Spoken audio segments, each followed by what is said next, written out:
हर जगह के लोग आपको मिलते हैं यहाँ पे और हर एक प्रांत का रिप्रेजेंटेशन है, जैसे कि हम बात कर रहे थे।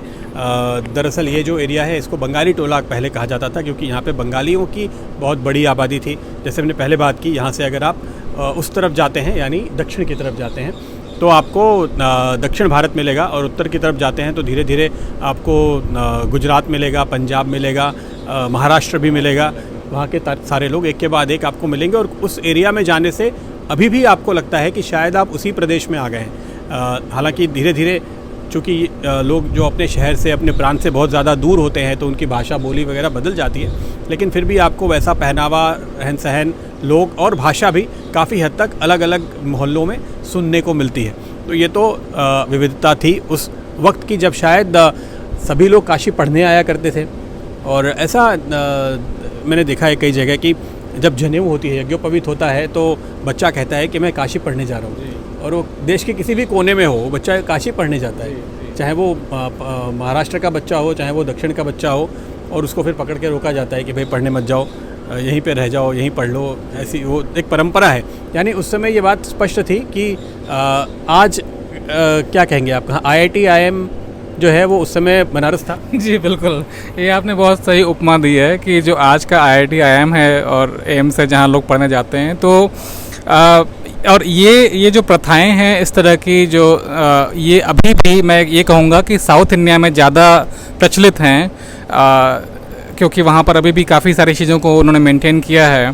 तो उसमें मुझे देखिए अभी श्लोक तो नहीं याद है, लेकिन 2 श्लोक हैं। एक तो यही जो जनेऊ के टाइम पे होता है कि मुझे काशी जाना है, और दूसरा एक और भी श्लोक है जिसमें कुछ इस तरह से उसका भाव है कि मैं एक बार काशी अवश्य जाऊँ। साउथ में ऐसा एक श्लोक चलता है कि मतलब मरने से पहले एक बार मैं काशी अवश्य आऊँ।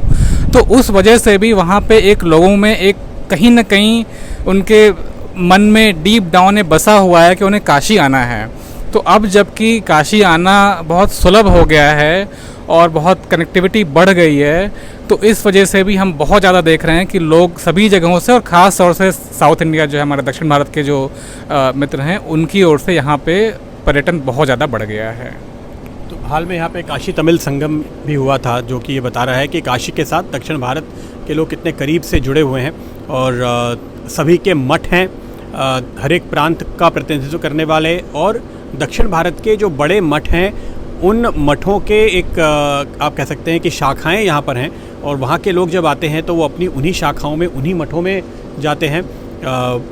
कर्नाटक, महाराष्ट्र, इन राज्यों के भी अलग अलग जो मठ हैं या जो संप्रदाय को मानने वाले लोग हैं, उनकी भी यहाँ पे संस्थाएं हैं, और वो सब अपने अपने जड़ों से जुड़ते हैं। जब वो यहाँ पे आते हैं उन्हीं जगहों पे वो ज़रूर जाते हैं। हालांकि रहने के लिए बहुत सारे विकल्प हो गए हैं। पहले के ज़माने में लोग मठ में और धर्मशाला में ही रहते थे जब काशी आते थे, तो लेकिन अब जाहिर है कि ढेर सारे होटल हैं, और यहाँ पर घाट के किनारे तो आप लाइन से देख सकते हैं, एक के बाद एक आपको सारे विकल्प मिल जाएंगे। तो वो लोग वहाँ पे भले रहते हों, लेकिन एक बार जुड़ते ज़रूर हैं जा कर के अपनी रूट से। अभी हम जो बात कर रहे थे कि जब आप बनारस को देखते हैं, इतने सालों के बाद देखते हैं, हम लोग ऐसा कह सकते हैं कि करीब करीब हमने 4 दशक देख लिए, तो शायद पहले दशक की याददाश्त थोड़ी है, थोड़ी नहीं है, तो 3.5 दशक तो कम से कम देख लिए। तो इन 3.5 दशकों में, यानी 30 से 35 साल की हम बात कर रहे हैं, उसमें कितना बदला है बनारस और कितना नहीं बदला। अगर ये कहना हो कि हाँ ये चीज़ें बदल गई और ये चीज़ें हैं जो बिल्कुल नहीं बदली।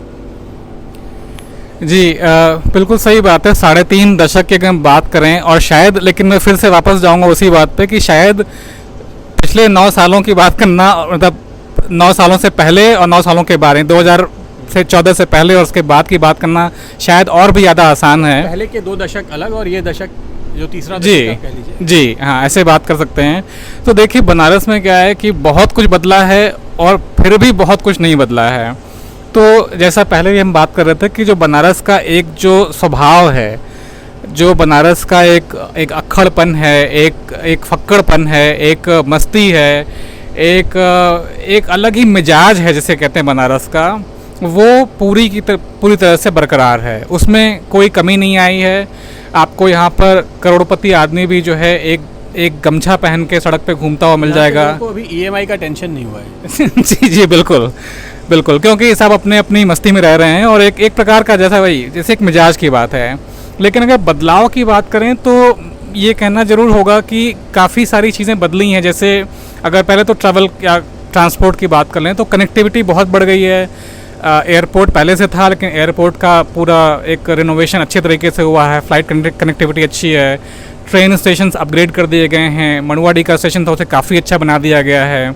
बसेस की कनेक्टिविटी और रोड की जो कनेक्टिविटी है फ्लाईओवर्स के थ्रू, एयरपोर्ट से या जिस भी तरीके से रिंग रोड के माध्यम से, तो बनारस आने की सुविधाएं बहुत बढ़ गई हैं पहले से, और वो खास तौर से पिछले 9 सालों में 10 सालों में ज़्यादा बढ़ी हैं।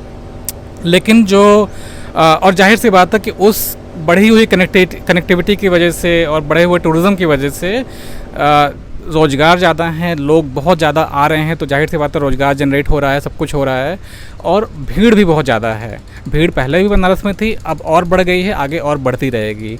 लेकिन इस सब के बीच कहीं ना कहीं एक जो बनारस की जो आत्मा है वो अभी अनटच्ड है, जैसे कहते हैं, इसे छुआ नहीं गया है, वो अभी पूरी तरह से मौजूद है, बरकरार है। उसे आप चाहे मंदिरों में देख लें, चाहे उसे घाटों पर देख लें, चाहे उसे बनारस हिंदू विश्वविद्यालय के प्रांगण में देख लें या कहीं भी देख लें, तो वो आत्मा, और या आप उसे रामापुरा या कबीर चौरा के जो घरानों में जो वहाँ पे सुबह सवेरे संगीत की तान लगती है उसमें देख लें, तो वो पूरा का पूरा मेंटेन्ड है, एज इट इज़ है। और ये बहुत अच्छी बात है मेरे हिसाब से। बिल्कुल। तो ये बहुत अच्छी बात हुई है कि एयरपोर्ट से शहर तक पहुंचना बहुत आसान हो गया है। पहले की जो हालत थी मतलब अब पहचान में नहीं आता कि ये वही सड़कें हैं, तो ये बहुत बड़ा सुधार हुआ। लेकिन जैसे जैसे हम घाट के करीब आते जाते हैं, मुझे लगता है जैसे जैसे गंगा के करीब आते हैं वैसे वैसे लगता है कि कुछ नहीं बदला, सब कुछ वैसा ही है, सब कुछ वैसे ही ठहरा हुआ है। जो आप आत्मा की बात कर रहे हैं वो बिल्कुल वैसे ही जीवंत है, वैसे ही लोग करीब करीब उन्हीं मंत्रों के साथ वही पूजा पाठ कर रहे हैं, वही परंपराएं निभा रहे हैं, वैसे ही श्राद्ध है तो तर्पण कर रहे हैं, या अभी नवरात्रि के समय है तो नवरात्रि में पूजा कर रहे हैं, वैसे ही दुर्गा प्रतिमाएं बैठाई गई हैं, वैसे ही पंडाल बने हुए हैं। तो वो जो पुराना बनारस है, जो परंपरा है, जो संस्कृति है, वो नहीं बदली, और ये बहुत अच्छी बात है, ये तो हम भी मानते हैं। इसको जोड़ने की, दुनिया के साथ जोड़ने की कोशिश ज़ाहिर तौर पे थोड़ी ज़्यादा हो रही है। और मुझे ऐसा लगता है कि बनारस के लोगों को शायद बनारस पे इतना गर्व नहीं महसूस हो रहा है, लेकिन जो लोग बाहर से आते हैं धीरे धीरे वो बनारस को डिस्कवर कर रहे हैं, ऐसा लगता है। और वो बनारस को पहचान करके ज़्यादा खुश होते हैं, ज़्यादा उत्साहित होते हैं, और उनको लगता है कि हमें यहाँ पहले आना चाहिए था, पहले अभी तक हम क्यों नहीं आ रहे थे। और ये चीज़ अगर आप दूसरी जगह पे देखने जाएं तो आपको बिल्कुल ऐसा लगेगा कि अभी आर्टिफिशियल बनाया जा रहा है, लेकिन बनारस में इतिहास पूरा बनाया है। जिस तरह के घाट यहाँ पे हैं, आप देखिए दूसरी जगहों पे अब जहाँ भी नदियाँ हैं उन नदियों के किनारे वो वॉकवे बना रहे हैं, घाट बनाने की कोशिश हो रही है, उनको टूरिज़्म पॉइंट के तौर पे डेवलप किया जा रहा है। लेकिन जिस तरह से बनारस के घाट बने हुए हैं, शायद इसको रिक्रिएट करना तो असंभव है, जिस तरह का बजट होगा, जिस तरह का खर्च होगा। और यहाँ पर आपको आकर के लगता है कि अरे ये तो बिल्कुल शायद ये कौन सा था, वो बाजीराव मस्तानी का सेट तो नहीं है, ऐसा ही महल तो था। जी, आपने बहुत अच्छी बात बोली प्रदीप। एक्चुअली क्या है कि मैं इसमें कुछ एक दो इंसिडेंट बताना चाहता हूँ कि मेरे वहाँ पे अमेरिका में कुछ लोगों से मेरी जान पहचान हुई जो बनारस, यानी कि जो बनारस पहले आए थे 2019-18 में, कह सकते हैं 19 में, हाँ कोविड से पहले, तो जी 19 में आए थे वो लोग, और मुझसे पहचान बाद में हुई। और जब वो मुझसे मिले तो मतलब उनकी जो बनारस को डिस्क्राइब, जब उन्हें पता चला कि मैं बनारस का हूँ, तो जो उनका जो डिस्क्रिप्शन था बनारस का, वो इतना ज़्यादा एक्साइटेड और इतना ज़्यादा पॉजिटिव था, जो कि सुन के बहुत अच्छा लगा। क्योंकि ऐसा पहले कह रहे थे कि हो सकता है बनारस के लोगों को या इवन हम लोगों को हम कंपेयर करते हैं पास से, प्रेजेंट से, ये वो दुनिया भर की, वो हो सकता है हमें कुछ चीज़ें कुछ कमी भी नज़र आती हों। लेकिन जब लोग बाहर से आते हैं और वो देखते हैं कि एक इतनी 5000 साल या जाने कितने हज़ार साल पुरानी एक नगरी है, उसमें वो अपने एक पूरे अतीत और पूरे पास को लेते हुए और नए से जुड़े हुए, मतलब एक विचित्र, एक अद्भुत ही यहाँ पे सब कुछ एक समन्वय है सारी चीज़ों का, तो वो उनको बहुत अच्छा लगता है। गंगा जी का घाट किसे अच्छा नहीं लगेगा, मतलब गंगा जी में आप बोट लेकर जाते हैं, बोटिंग करते हैं, घाट की सीढ़ियों में बैठते हैं, गंगा आरती देखते हैं, जो विश्व प्रसिद्ध गंगा आरती है यहाँ पे, दर्शन करते हैं मंदिरों में, खान पान की अगर बात कर लें, चाट खाते हैं और तमाम चीज़ें खाते हैं। इतनी ज़्यादा अच्छी चीज़ें हैं यहाँ पे कि लोग जैसे कहते हैं बाग। और ये मेरा पर्सनल एक्सपीरियंस है कि 2-3 लोगों ने, मतलब उनको जैसे वो फिर मुझसे और कोई बात ही नहीं हुई, वो सिर्फ बनारस की महिमा गाते रहे और मैं खुश होकर सुनता रहा, और मैं गर्व भी महसूस कर रहा था, क्योंकि मैं तो ऑब्वियसली यहीं से हूँ, तो मुझे अच्छा भी लग रहा था और काफ़ी अच्छा लगा इस तरह की बातें सुनकर। तो ये आप वहाँ के इंडियंस की बात करें या जी, अमेरिकन्स की? अच्छा, अभी जो मैंने एग्जांपल बताया वो इंडियंस की बात, वो इंडियंस थे जिन्होंने बनारस को डिस्कवर किया। जी, अच्छा, लेकिन जो विदेशी हैं यहाँ पे काफ़ी बड़ी मात्रा में हमको दिखते हैं। यहाँ पे आमतौर पे उनको अंग्रेज़ कहा जाता है। अब जाहिर है कि धीरे धीरे लोगों को इस बात का रियलाइजेशन हो रहा है कि सारे गोरी चमड़ी वाले लोग अंग्रेज़ नहीं होते। दुनिया के अलग अलग देशों से लोग यहाँ पे आते हैं। आपको यहाँ पे ईस्टर्न यूरोप से आने वाले भी काफ़ी बड़ी संख्या में लोग मिलेंगे, और वेस्टर्न यूरोप से भी, अमेरिका से भी आने वाले काफ़ी लोग मिलेंगे। हाँ, लेकिन जो जापान, कोरिया की तरफ से आते हैं वो अलग पहचाने जाते हैं, तो उनको आमतौर पे जापानीज़ कहा जाता है। लेकिन अब इधर बीच में सुन रहा हूँ कि लोग थोड़ा कोरिया और जापान में एक डिस्क्रिशन करने लगे, समझने लगे। लोग बोलते नहीं ये कोरियन है, ये जापानीज़ नहीं है। अब शायद चाइनीज़ भी आते होंगे, हालांकि मुझे कुछ खास अभी तक मिले नहीं, देखना चाहिए। लेकिन जो दरअसल विदेशी हैं, क्या उनके साथ भी आपकी बात हुई है? जो अमेरिकन्स हैं, क्या उन्होंने भी बनारस में आकर के अनुभव लिए हैं और आपके साथ शेयर किए हैं? जी बिल्कुल। जो हालांकि मैं ये कहूँगा, जैसा आपने भी बताया कि ईस्टर्न यूरोप, वेस्टर्न यूरोप और अन्य उसके, तो ये बात बिल्कुल सही है कि यहाँ पर हम तो सबको, यहाँ पे लोग सबको अंग्रेज़ बोल देते हैं, लेकिन ये बिल्कुल सही बात है कि जो यूरोपियन हैं वो यहाँ ज़्यादा आते हैं तुलना में अमेरिकन्स के। अगर आप देखें, क्योंकि उनकी एक वहाँ पे एक प्रवृत्ति है कि थोड़ा घूमने की, और एक बैकपैक लेके, इसको बैकपैकर संस्कृति ऑलमोस्ट बोलते हैं, कि एक बैकपैक लेके निकल गए और अपना पता नहीं है, और बनारस तो उसके लिए परफेक्ट है बिल्कुल उस तरीके से घूमने वालों के लिए। लेकिन जो मेरी बात हुई जिन लोगों से, उन लोगों को भी जैसे वो, जो मुझे याद आता है कि जैसे उनके लिए मतलब मैं अगर बात बताऊँ तो एक कंपनी में मैंने बहुत साल काम किया, उसके जो फाउंडर थे वो जब पहली बार बनारस आए थे, इनफैक्ट वो हमारे उस समय बेंगलोर में था, हमारे ऑफिस का इनॉग्रेशन करने आए थे। और लेकिन उनका जो ट्रिप इस तरह से था कि पहले वो बनारस आए, पहले वो ताजमहल गए देखने, दिल्ली, आगरा, जयपुर, फिर बनारस, और फिर वो बेंगलोर आए। तो जब मैंने वो हमसे सबसे पर्सनली बात कर रहे थे, जब उनसे मैंने बताया, उन्होंने पूछा आप कहाँ से हो, मैंने कहा मैं बनारस से हूँ, तो वो एकदम से शॉक हो गए, क्योंकि वो अभी 2 दिन पहले ही बनारस से लौटे थे। और वो व्यक्ति जो कि अपने आप में बहुत बड़े लेजेंड हैं वहाँ पे अमेरिका में, उन्होंने बहुत बड़ी कंपनियाँ बनाई हैं, फिर उन्होंने मुझसे जो है करीब 15-20 मिनट तक बात करी बनारस के बारे में। वो आए थे, उन्होंने यहाँ पे योगा किया उस पार जाके रेती पे, जैसा अभी आप देख भी पा रहे हैं।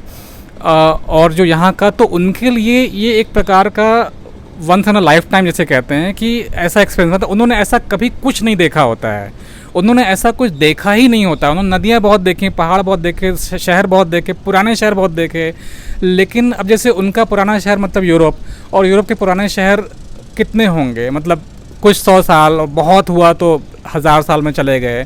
लेकिन जब वो यहाँ आते हैं, यहाँ की पौराणिकता देखते हैं, पुरातनता देखते हैं, यहाँ का एक जो लिविंग, एक जो कंटिन्यूस लिविंग है, जो उनको सब कुछ देखकर घाट पे नहाते लोग, पूजा पाठ, शंख घड़ियाल, नावें, लोग, गलियाँ, बिजनेस, मतलब उसी उनके लिए तो ये भी बहुत बड़ी बात होती है कि गाय भी उसी गली में चल रही है, उसी में गाड़ियाँ भी चल रही हैं, और एक दूसरे को कोई एक्सीडेंट नहीं हो रहा, सब लोग एक दूसरे को बचाते हुए चल रहे हैं।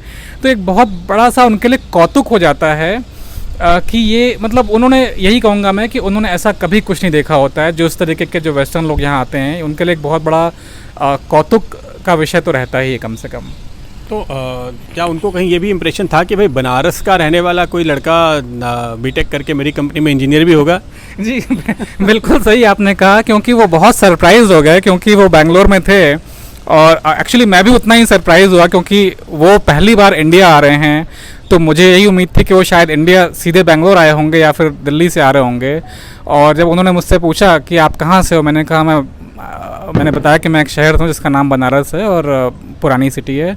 उन्होंने तुरंत कहा कि अरे मैं तो ही वहाँ पर ही था। तो जितने वो सरप्राइज थे उतने मैं भी सरप्राइज था। लेकिन उसके बाद से एक 15-20 मिनट का डिस्कशन हुआ जो कि काफ़ी प्लेजेंट रहा, और उनको भी अच्छा लगा मुझसे बात करके, और मुझे भी उनके एक्सपीरियंसेस सुन के काफ़ी अच्छा लगा। 4 बजे भोर में उन्हें होटल वालों ने लेकर जो है गंगा पार करा के उस पार जो है ले जाकर उनको रेती पे योगा कराया। तो ये भी अपने आप में उन लोगों का एक एक्सपीरियंस वो लोग लेते हैं। फिर जब सूर्योदय हुआ, बनारस की सुबह तो फेमस ही है, सुबह बनारस कहा जाता है, तो सूर्योदय उन्होंने उस पार से देखा, फिर नावों पे करके देखा। तो ये सब एक्सपीरियंस अपने आप में यूनिक हैं, चाहे वो इवन भारतीय लोगों के लिए भी और बाहर वालों के लिए तो बहुत ही ज़्यादा यूनिक है।